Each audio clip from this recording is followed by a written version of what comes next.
Hi, and welcome. You're listening to the X22 Report. My name is Dave, and this is episode 1267A, and today's date is April 30th, 2017, and the title of the episode is The Panic Begins, the Collapse Accelerates. Now, before I get started, I just want to make an announcement. I uploaded an interview with John Titus to the X22 Report Spotlight YouTube channel.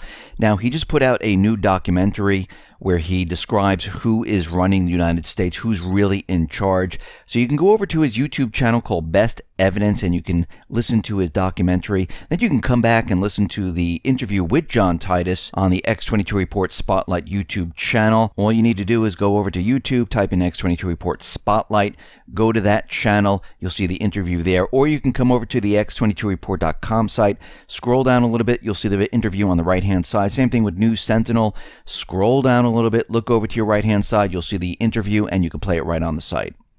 Let's get into the economic collapse financial news. Now, a couple days ago, we talked about Canada's mortgage bank, and they were being bailed out. This is Home Capital Group, and it looks like the panic, well, it's accelerating right now, and things are actually getting worse. On Friday, the company revealed that high interest rate saving account balances fell another 36% to $521 million by Friday morning, down by a whopping $293 million from $814 million Thursday, and more than $2 billion a month ago. In other words, it looks like the emergency loan, the bailout, it is not working. And we can see at this point that this bank is completely insolvent, and people are running there to get their funds out. And what we're seeing right now is things are rapidly breaking apart. And this is one of the first signs that we're seeing that things are dramatically changing. We've been seeing many other indicators, but this is right out there in your face. And this reminds me of like the Bear Stearns moment where things rapidly changed, and we're starting to see this right now where things are starting to rapidly change in the environment, because all along they've been telling us how great the housing market has been and how great the retail market has been and how well the economy has been doing, and we're seeing things just dramatically change at a blink of an eye. We see that home ownership here in the United States, well, it is continually falling. Now, we have to think to ourselves, if home ownership is continually falling, who is buying these homes? Well, we know who is buying these homes. These are the hedge funds, investment companies, foreign investors. The everyday person here in the United States is sitting on the sidelines saying, I just don't have the money to purchase this home. And here is the proof, because the youngest age group, and this is the next generation, 35 and younger, where they're supposed to be going out and purchasing homes, saying, I'm starting my family, I'm making a good living, I have a good job. They're not doing it. They are not purchasing homes. Why? Because they don't have the funds to do so. They don't have the job security. They're not making the money like the previous generations. This is why things are dramatically changing. Now, right now, the home ownership rate for Americans 35 and younger slumped from 34.7% as of December 2016 to 34.3%, in line with the lowest rate reported by the Census Bureau going back nearly a quarter century. This right there is not a good situation, and it's not going to help. And we've seen this in other countries, Cyprus, Greece, Italy, France. It's the same exact pattern, which tells us that something is changing out there.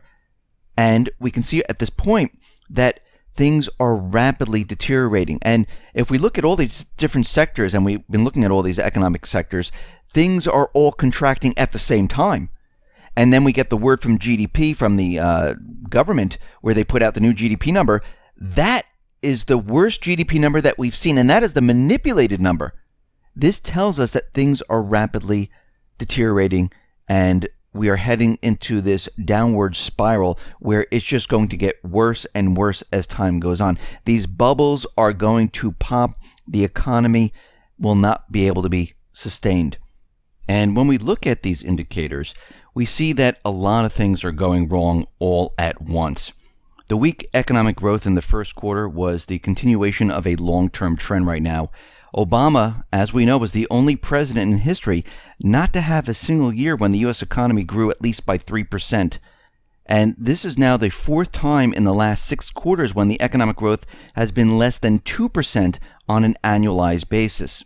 And we see right now, Obama, while he was president, was telling us that this was the best recovery ever, and he was handing off this incredible economy to Trump.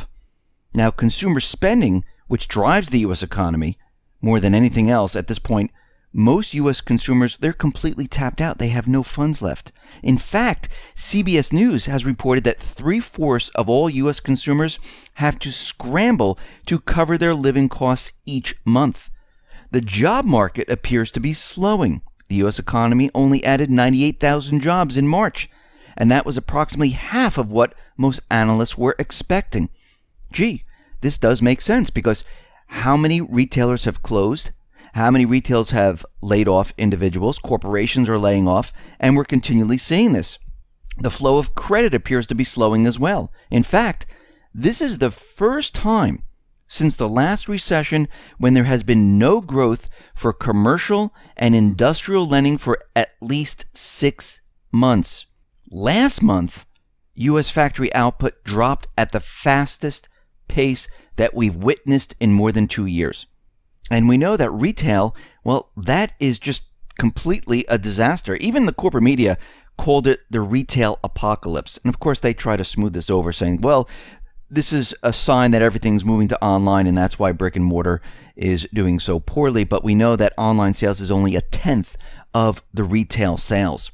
And what we're seeing right now, this year, just the first part of this year, we see more retailers that have declared bankruptcy than at any other time. And if we project this out and we go throughout this entire year, we can see that we're going to see more store closing, and the default rate and the number of bankruptcies, I should say, is going to skyrocket by the end of this year. The auto industry is also experiencing a great deal of stress.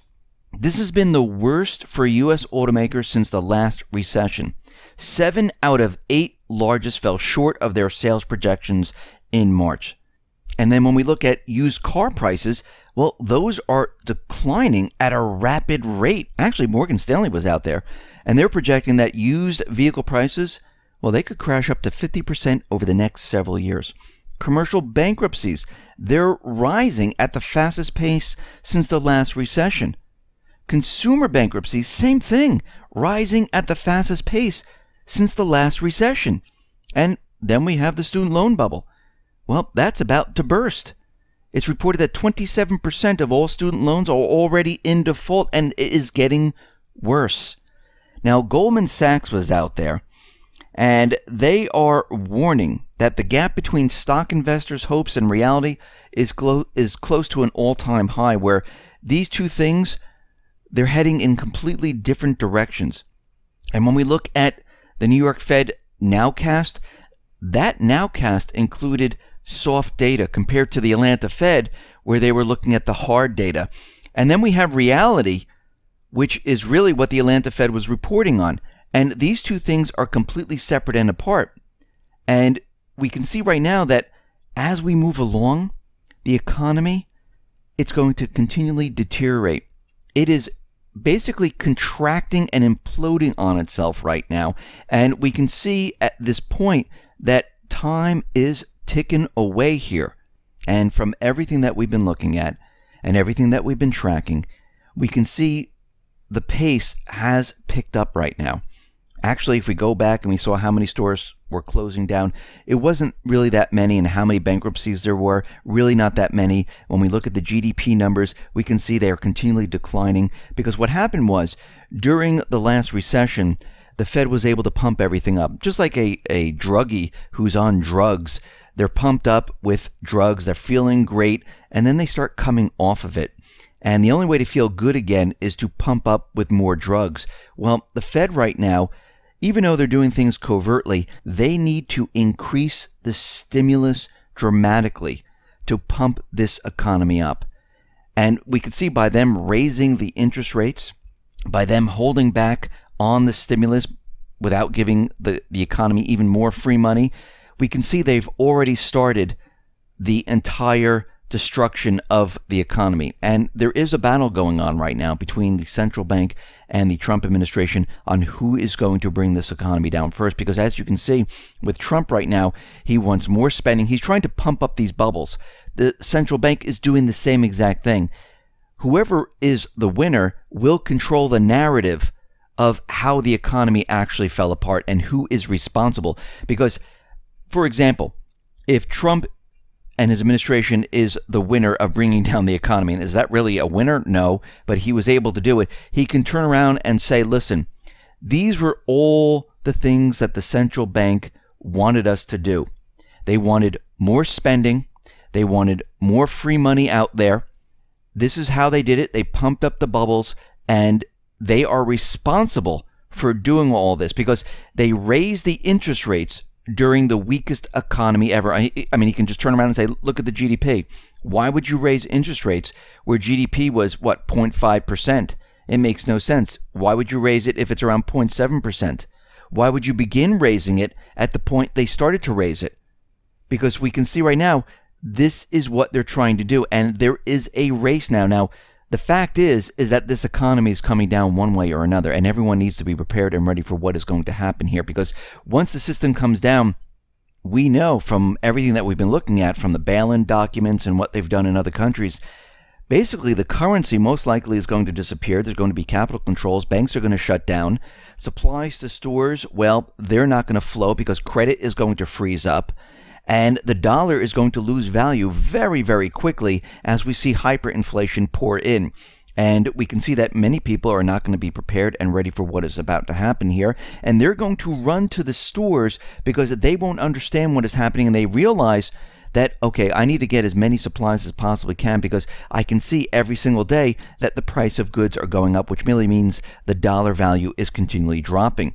And we can see right now the government is having their own problems. People are scrambling all over the country.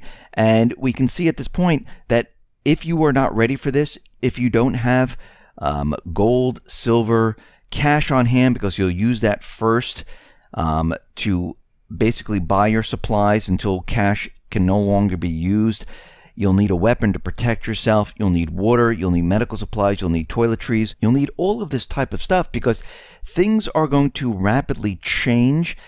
Your lifestyle is going to change. Everyone's going to have to hunker down during this period. And it's going to be a shock to the system, a shock to the world.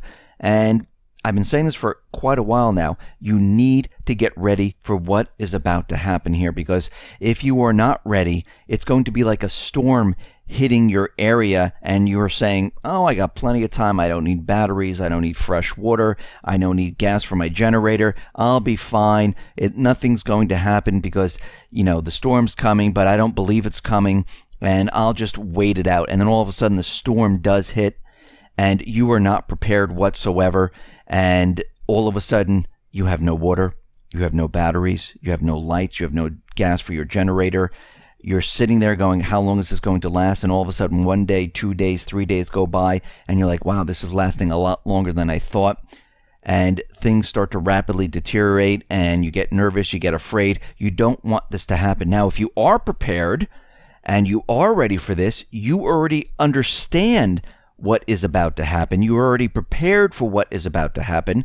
And you know that, okay, when this does happen, I can stay in my home, I can lock it down, and I can protect everything that I have right now, my family and everything else. And if I have to move, I have preparations for that also. So everyone needs to be ready and prepared for what is coming. Listen, everyone, thanks a lot for listening. Be well, be safe, and especially be prepared.